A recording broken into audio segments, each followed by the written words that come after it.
দুর্যোগপূর্ণ আবহাওয়ার কারণে নোয়াখালীর দ্বীপ উপজেলা হাতিয়ার সঙ্গে সারা দেশে নৌযোগাযোগ বন্ধ রয়েছে। শনিবার দুপুর থেকে উপজেলা প্রশাসনের নির্দেশে সব ধরনের নৌযান চলাচল বন্ধ করে দেওয়া হয়। এছাড়া মাছ ধরার নৌকাগুলোকে সতর্কতার সঙ্গে চলতে বলা হয়েছে। উপজেলা নির্বাহী কর্মকর্তা শুভাশিস চাকমা এ তথ্য নিশ্চিত করেছেন। ঘূর্ণিঝড় রেমালের প্রভাবে হাতিয়া উপকূলের বিভিন্ন এলাকায় ঝড়ো হাওয়া সহ কালো মেঘের আধিক্য দেখা গেছে। বৃষ্টি না থাকলেও বাতাসের আর্দ্রতা বেশি।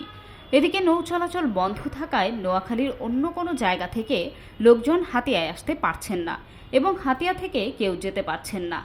উপজেলার বিভিন্ন স্থানে সকাল থেকে গুড়ি গুড়ি বৃষ্টি হচ্ছে। এছাড়া স্বাভাবিকের চেয়ে পানি বৃদ্ধি পাওয়ায় আতঙ্কে আছেন নিম্নাঞ্চলের বাসিন্দারা। আবহাওয়া অধিদপ্তরের তথ্য অনুযায়ী বঙ্গোপসাগরে সৃষ্ট ঘূর্ণিঝড় রেমাল ক্রমেই উপকূলের দিকে অগ্রসর হচ্ছে। বঙ্গোপসাগরে সৃষ্ট ঘূর্ণিঝড় রেমালের প্রভাবে উপকূলীয় দ্বীপ উপজেলা হাতিয়ায় স্বাভাবিকের চেয়ে 3 থেকে 5 ফুট বেশি উচ্চতার জলোচ্ছ্বাস হতে পারে।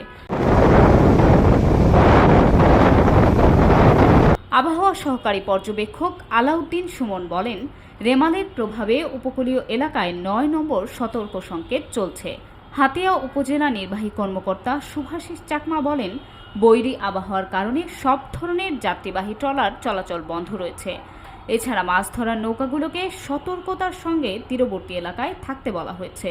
ইতোমধ্যে বিভিন্ন স্থানে মাইকিং করা হচ্ছে সাধারণ মানুষকে নিরাপদ স্থানে অবস্থান করার জন্য।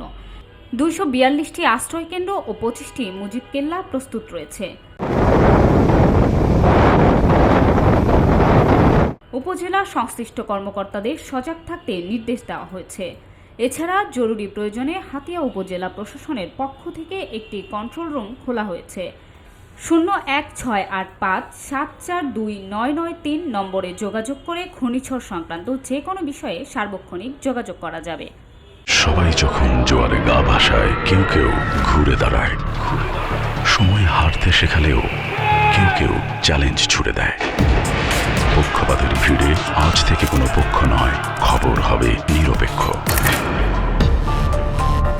বানোয়ার তথ্যবাদ, খবর হবে নিখাদ। ভেঙে গুজবের শিখ, খবর হবে নির্ভীক। এলো খবরের কাগজ, নিখাদ, নির্ভীক, নিরপেক্ষ।